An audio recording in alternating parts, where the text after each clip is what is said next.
Hi guys, welcome back to my channel. তোমরা কেমন আছো? আশা করছি ভালো আছো। আমিও ভালো আছি। তো দেখো, আজকে আমি হুট করে রিমিদের বাড়ি চলে আসলাম। তো আজকে আমার আসার কোনো কথাই ছিল না, আমার আসার কথা ছিল কালকে।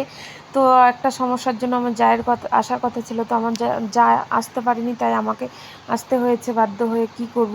তো কোনো রকম বাড়িতে কোনো রকম ভিডিও করতে পারিনি, তো চলে এসেছি। এসে এদিকটায় দেখো বসে গিয়েছি মিক্সচারে। তো দিদি বলছিল, মানে রিমির শাশুড়ি বলছিল একটু মিক্সচারে বসতে, চাল গুঁড়ো করার জন্য। কালকে হচ্ছে রিমির স্বাদ, তোমাদেরকে আজকে বলে দিলাম।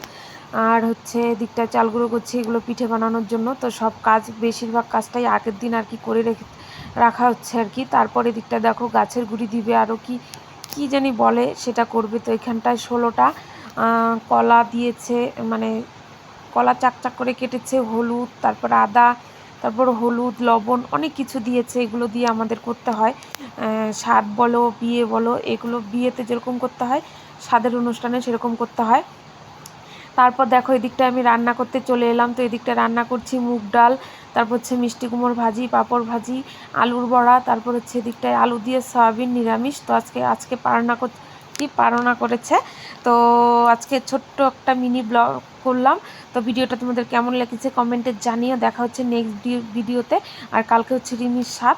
তো আমার পেজটা তাড়াতাড়ি ফলো করে রাখো, তাহলে নতুন নতুন ভিডিওগুলো তোমরা দেখতে পারবে। লাইক কমেন্ট শেয়ার করবে।